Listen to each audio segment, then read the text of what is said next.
Miles has been through so much in the Spider-Verse movies already, and honestly, some of the things he went through really messed him up emotionally. You don't belong here. You never did.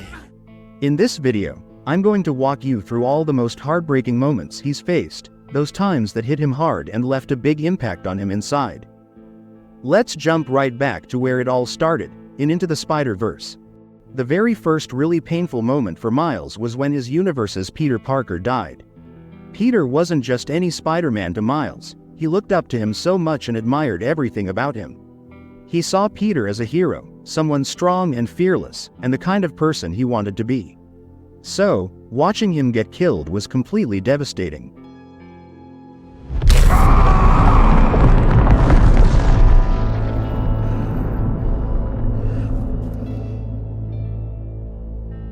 Get rid of the body. What made it even worse was that Miles had just gotten his spider powers but didn't know how to control or use them yet.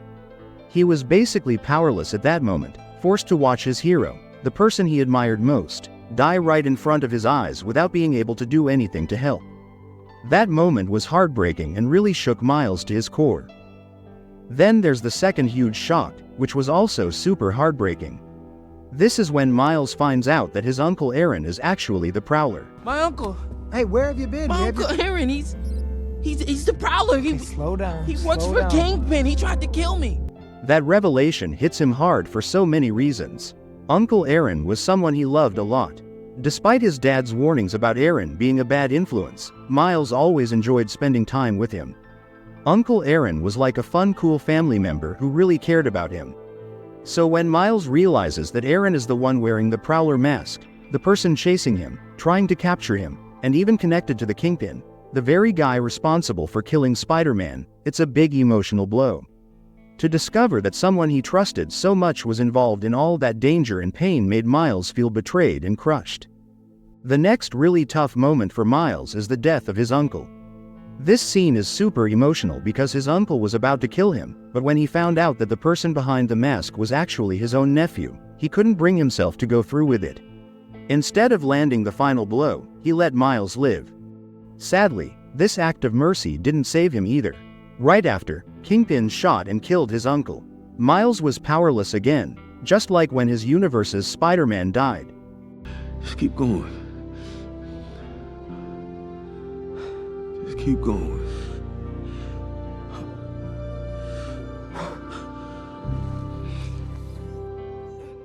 Seeing someone he cared about get killed in front of him, and knowing he couldn't stop it, was devastating and left a deep scar on him. Then, there's another really important moment that happens in a short film called The Spider Within. It shows a side of Miles that we don't often get to see in the big movies. He was struggling with anxiety.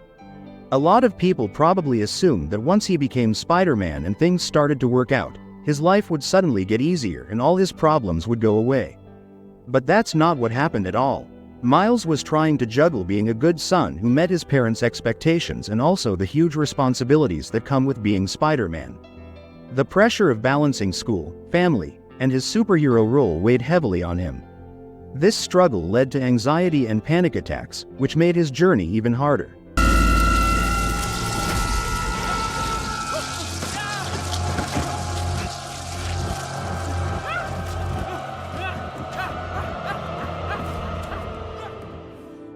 It's a powerful reminder that being a hero doesn't mean your problems disappear, they just change shape. Fast forward to Across the Spider-Verse, we see how much Miles really misses his friends, especially Gwen. After they all return to their own universes, things seemed normal on the surface for Miles, but inside, it was a different story.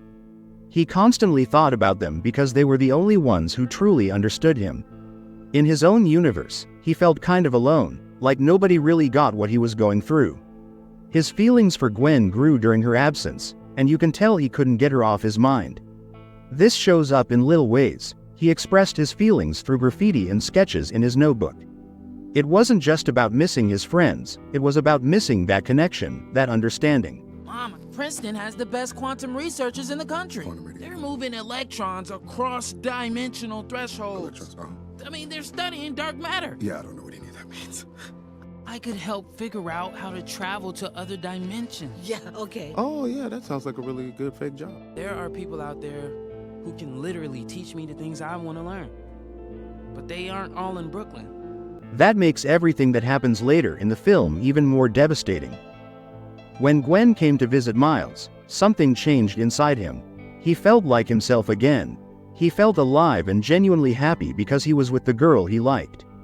Gwen wasn't just any girl to him, she made him feel something special deep inside. But what's cool about Miles is that he never pressured Gwen into anything. He respected her completely and understood that she needed her space. He knew he would only be ready to take things further when she was ready too.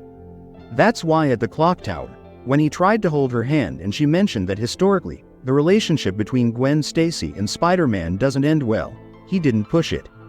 Instead, he just said that things could be different between them. That shows how much he respects her feelings and boundaries.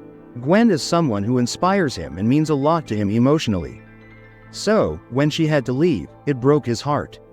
He was thinking about her constantly, and then suddenly, the chance to be with her was only temporary. Now, she was leaving again, and there was a real chance he might never see her again. That look on his face, the way he watches her leave, speaks volumes. But now, let's shift to a moment that truly messed with Miles emotionally. The moment he discovered the truth about why his friends never came to visit him and how deeply betrayed he felt by the very people he trusted the most. Imagine finding out that your father is going to die, and instead of being supported, you're basically told to just accept it and do nothing. That's exactly what happened to Miles. What's even worse, everyone in the Spider Society, including all his friends, agreed that he should just let his father die. That is heartbreaking on a whole different level. Later, he finds out that they had known all along he was seen as an anomaly, like he didn't belong there, and nobody bothered to tell him the full truth or come visit him. They kept him in the dark about his father's death. You knew?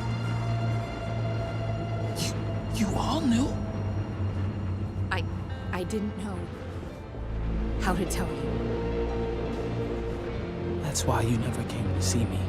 Learning all of that really shattered every bit of trust Miles had in them and left him feeling completely alone. That's a heavy, painful realization, knowing the people you counted on weren't really there for you when you needed them most. And we can't forget the moment when Miguel basically blamed everything bad that was happening on him. He told Miles that he didn't belong there, that his existence as Spider-Man was a mistake, and that the death of the Peter Parker from his universe was all because of him. He said that Miles would never truly belong anywhere. That moment really crushed him emotionally because Miguel was putting all the blame for all the bad things happening in the multiverse squarely on his shoulders. It was like saying he was the cause of everything going wrong, and that feeling of being blamed so heavily was devastating for him. His goodbye to Gwen was really heartbreaking too. Like I mentioned before, he really trusted her, she was someone he admired and felt close with. So when she let him down like that, it hit him hard. This wasn't just a small disappointment, it added a whole new layer of complexity and depth to their relationship. It created tension and emotional weight that we didn't see before, and it sets the stage for their next meeting in the sequel to be way more intense and emotional.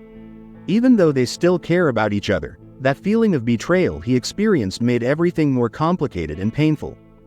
The last really big moment is when Miles found out that his dad was dead on Earth 42. He actually ended up trapped on Earth 42 while trying to get back to his own universe to save his dad. Eventually, he realized he was in the wrong universe. The good part was that his uncle Aaron was still alive on Earth 42, which made Miles really happy. But then came the most chilling thing. He learned that his dad was dead in that universe.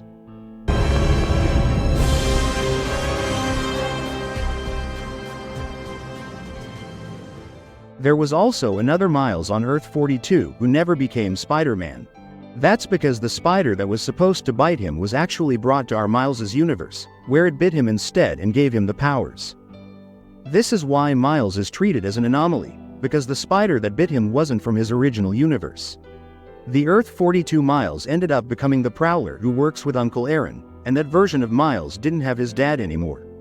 Learning all this was super heartbreaking for our Miles. It was like everything he thought he knew was turned upside down, and he had to face a lot of painful truths about who he was and where he belonged. So yeah, Those are pretty much all the most heartbreaking moments Miles has faced in the Spider-Verse movies so far. Each one chips away at him emotionally but also shapes who he is, and how strong he becomes as a person and as Spider-Man.